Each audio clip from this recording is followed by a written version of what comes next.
Hey guys, welcome to the channel here on the Doc Talk series in the TMJ show, where I talk to students just like you on their medical journey, help them along the way. Today, we're going to talk about what to do when step one doesn't go your way and how to still set yourself up for a great residency. Let's get into it. Kevin, how you doing, bud? Pretty good. How are you? I'm doing great. Thanks for asking. So how can we help you? Yeah, so my question really is for somebody who is interested in going to, maybe a more competitive specialty and didn't do so well on step one, what would your advice be in terms of making a good pivot or adjustment in terms of preparation for step two to get a more competitive score? Sure. So step one didn't go your way. What can you do the rest of the way to really just hit it home? What are you trying to go into? Thinking about either anesthesiology or emergency medicine. Okay, so from my reference, anesthesiology is usually like 230s, high 240s on their step one, and then emergency medicine, give or take the same. And the step two scores are a little bit higher. But thankfully, there's a lot of spots, and those are really high needed positions. So where are you right now on your medical journey? So right now I'm a third year, rounding out the end of the year. Got it. So you'll be applying relatively soon. Yep. Have you already taken step two, or are you waiting? Not yet. So we actually have, I have a couple more, like a rotation and a half left to do. And then I'll be taking it in the next couple months or so. Sounds good. How did the rotations go so far? Yeah, they've been going well. I mean, I've really enjoyed it. They've been going really well. I learned a lot. It's hard, sleep deprived a lot of the time, but it was good. Sounds good. And did the evaluations and grades go your way for the most part? I mean, a lot of clinically, yes. I think shelf wise, sometimes that was sometimes like what would be like the one thing that maybe held me back a little bit. Sure. Like a high passing in honors, but I did my best. So sure. Do you get the evaluations that you were looking for? Evaluations wise, yeah, I feel pretty comfortable with the things that I've gotten on the clinics. Yeah, for sure. That's usually the two things that I'll look for is like, how did the rotations go? Because you put an order, I mean, you'll be applying this year. So in the next 2 years, residency programs are going to start looking at step one less and less, just because they have to start getting practice for like when they're not going to have that option anyways. Mm-hmm. So you're in a good spot where step two is going to start to be a little bit more emphasized. So the best and first advice will be to like start, your step two studying a little bit now. So start reviewing essentially for the rotations you've done, because you just want to hit that test out of the park. Because if you can do it, that's going to be the score that residency programs are going to start looking more and more into the next few years. And so if you already kind of give them a like, oh, he passes our threshold for this test. And then they can look at your evaluations and be like, okay, he also killed it on his evaluations with his attendings, and cool. Step one didn't go his way, but there's going to be thankfully a nice kind of threshold of people saying, I don't really care as much anymore because I have to not care. Does that make sense? Mm-hmm. Yeah, makes a lot of sense. So what are you planning on doing, or in terms of like when step two comes around? Any ideas? So right now, I mean, I've really enjoyed using online med ed like throughout the year. I mean, there were times where I did a little bit better on my shelf than other rotations, and I found that if I had gone through all the videos and had gone through like the entire Anki deck for the Zonki deck for step two, I did better. But I think I just kind of, for me, it's almost like I want to like do extremely well and be like extremely above average on step two. So I guess I'm just kind of, I know typically people who do well on step two have done well on step one, but I know it's a different test, and so I guess just curious, like for any specific resources that you've either seen other students use or maybe come across that have yielded like a huge bang for their buck when, in terms of like hitting it hard, except, with the exception of like UWorld, obviously. Sure. No, I mean, the nice thing about step two is that it's very repetitive. Where step one is like nitpicky little bits of details, and like that's hard because you're taught that that's not going to be important later on. But here, the nice part is that the stuff you learn for step two ideally will correlate with whatever specialty you'll go through. And so, I personally use online med ed myself. That's when I was really kind of like coming into the environment of medical school. And if you really enjoy the videos, then I wouldn't really go away from what's worked well for your shelf exam. There isn't that, amazing resource that's going to like take you over the threshold of a great score. But personally, like having nearly a 260 on my step two, like all I did was online med ed and UWorld, and just went crazy on the repetition, because I knew that that's where really those questions would hit home. Unlike step one, where you're like just hoping you can get as many resources to get that little nitpicky, detail, that's ideally not the case on step two. And so your idea should be you be able to manage anything from OB-GYN, pediatrics, anesthesia, internal medicine. And thankfully, those problems are repetitive. They don't make new problems. And so you just have to be able to recognize those patterns. And the ways you can do it is find one, the resource you really enjoy to learn it, and two, the resource you really enjoy to test yourself. Especially when you get busier with rotations, and like for you, it's going to be getting busier with like applying and personal statements. You want to not stress yourself out, because there's already going to be a stress that you're going to put yourself on. I already know this is I have to do well on this test, right? So like that part's already there. So you don't need to go crazy by adding 3 resources and hoping that one of them and that combination is going to do the trick. So if online meta did the trick for you, I've used it. I recommend it on the channel, obviously. Find a schedule where the first part of your studying, and ideally maybe before you really get into your dedicated, is spent watching the videos in the order of your weakest topics. So pick the rotation that you struggle with the most, start with that, because that's when you build your confidence, right? And then start with your second weakest topic. For me, it was probably pediatrics and OB-GYN, and then just go down the list.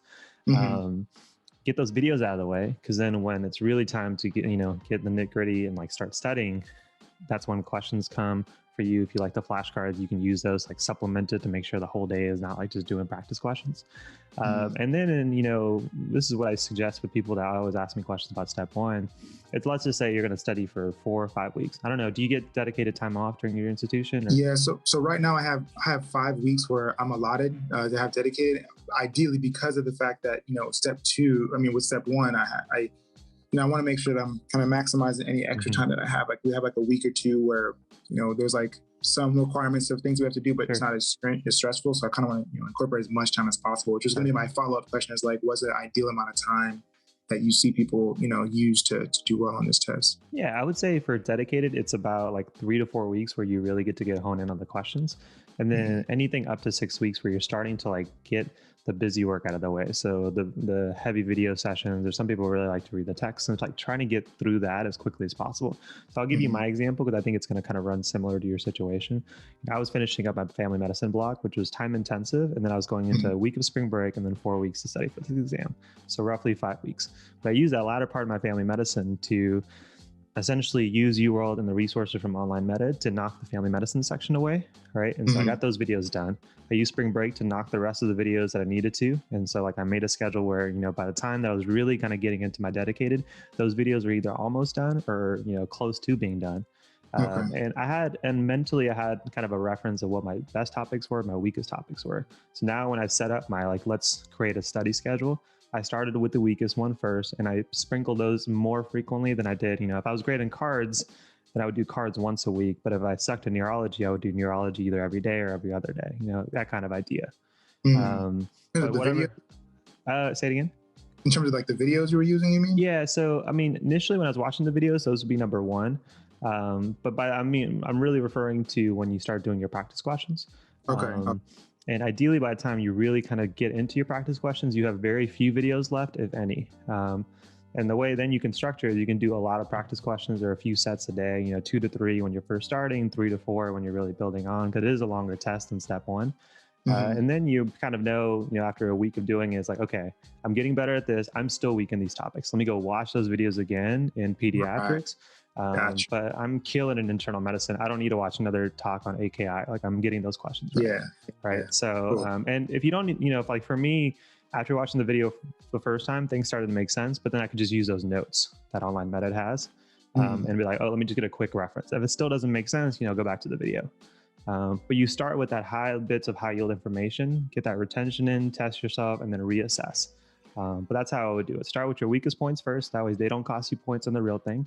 And, have enough practice sessions when it's really kind of time for your dedicated, and then readjust as needed. But keeping it simple and just keeping it in the form of, I need to test myself, because the whole test is about pattern recognition. How can you walk into a fake patient's room, see the problem, and know how to fix it? Right. Gotcha. Okay. That's really helpful. Thanks. And then just my last question, I guess, in this specific topic, did you like do a question block twice or, QBank twice, or did you find that going through it one time and then wrongs was sufficient? No, that's perfect. So personally, because I had the 5 weeks and I didn't want to overwhelm myself, what I ended up doing was I did the first block. I marked all the questions that either I for sure got wrong or something where I guessed on it and it was correct, but I really didn't understand the concept. And so I just marked those my first pass of the UWorld with no stress. If I had time and there's like really something that I just didn't understand, I would make an Anki card for them, because I usually would, if I didn't feel like in the mood to study, then I would spend 30 minutes reviewing all those missed questions I had. So I had a growing deck over time of all the missed questions I had. And then that last week of the prep, I was able to go through that Anki deck to really, again, knock out my weaknesses. But by the time it came to a second repetition, I didn't have time to do the whole deck again. So I just did my missed ones. And essentially every time I would get that question right, I would unmark it.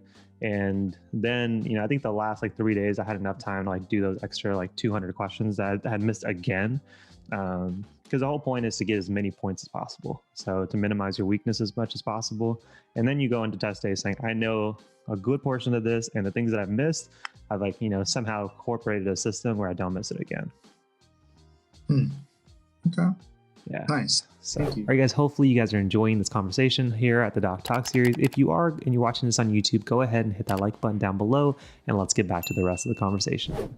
Yeah. So I think kind of as a follow-up, with, like a low step 1 score, trying to obviously do better on step 2, but I guess how to craft the right narrative, because that'll be coming up later this calendar year, but I kind of want to get a head start in terms of like trying to make sure that I'm putting, my best self across. Yeah. Absolutely. And there's various versions of your question, which is like, I didn't do well at preclinical, step 1 didn't go my way, my GPA is not that great, or step 2 didn't go my way. How do I explain that I'm still a great candidate, right? So that's essentially the question. What do I do in my applications? I usually have an approach that like when you're going through medical school and you're about this time where you're about to start your applications, list out every freaking experience you've done, pre-med, med school. And then it can be small experiences, it can be big experiences. It's not just like list out your clubs and stuff. List out the experiences. And that also means like great patient experiences, great experiences with attending, experiences where you felt like a total failure, things didn't go your way. And the idea about it is like when you write your essays, you have like a list of these experiences, and then you can look at which one best reflects, answering this question. And, you want to go into emergency medicine, you want to go to anesthesia. Obviously, that's going to be cleared up closer to the time that you're applying.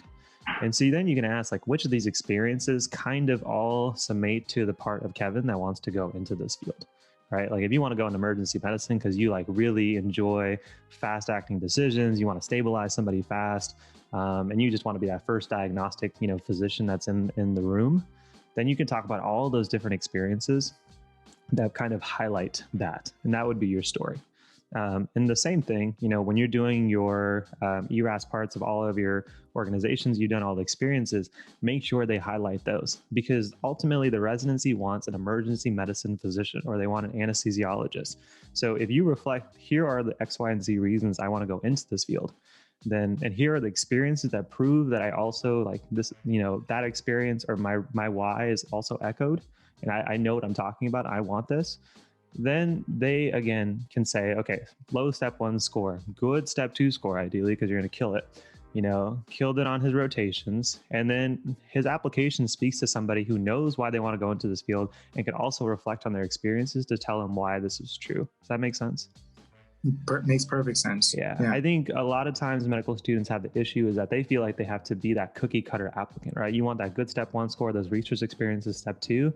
But if you think of it from the residency applicants or residency programs perspective, that cookie cutter applicant like sucks, right? Because there's no way for me to tell from that, besides that you're a smart student, if you're a good friggin' doctor and you're going to good spot, like a good fit for them. So if you want to go to a community program for an emergency medicine experience, or if you want to do anesthesiology because you enjoy like that surgical, like, OR room environment, speak to that in your application. Speak to that in every single experience you did.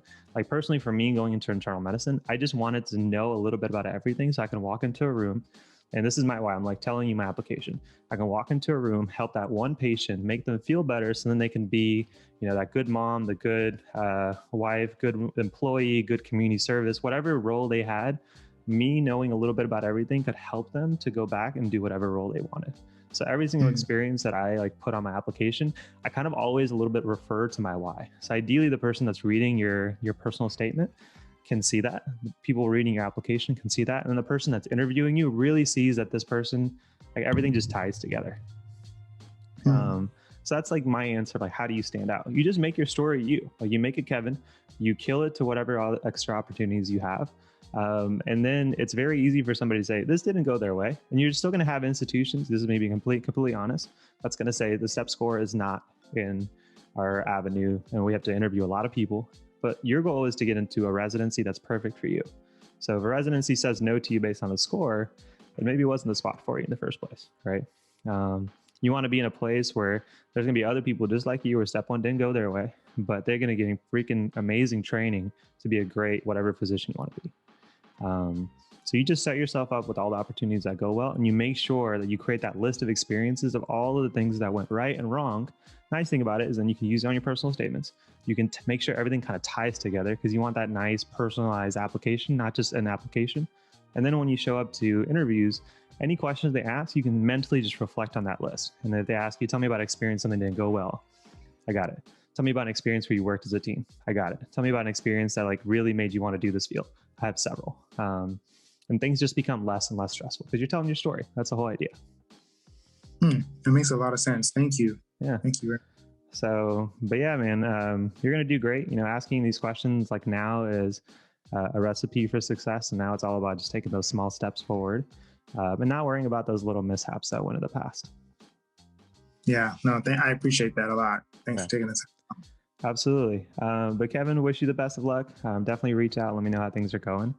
And we'll talk to you soon. All right, guys, hopefully you guys enjoyed this episode on how to do well even when step one doesn't go your way and still get into an amazing residency. Comment down below your thoughts. If you watched at this point in the episode on YouTube, go ahead, hit that like button. It definitely helps the channel, helps the video. Most importantly, if you've gotten some golden nuggets to this point in this video, there may be somebody in your similar shoes that may also benefit. So if you hit that like button, it may increase the chances that YouTube may show it to that one special person who may need to watch this. And if you're listening to this on a podcast, then go ahead and either subscribe or follow based on the platform that you're listening on. And also consider going ahead and leaving an honest review on iTunes to really help, again, get the show in front of more people. But with that being said, guys, thanks so much for being a part of my journey. Hopefully I was a little help to you on yours. And if you enjoyed this episode, and also check out this episode on a full walkthrough of Anki, as well as all of our playlists for the Doc Talk series here. But I will see you guys in the next one. Take care, my friends. Peace.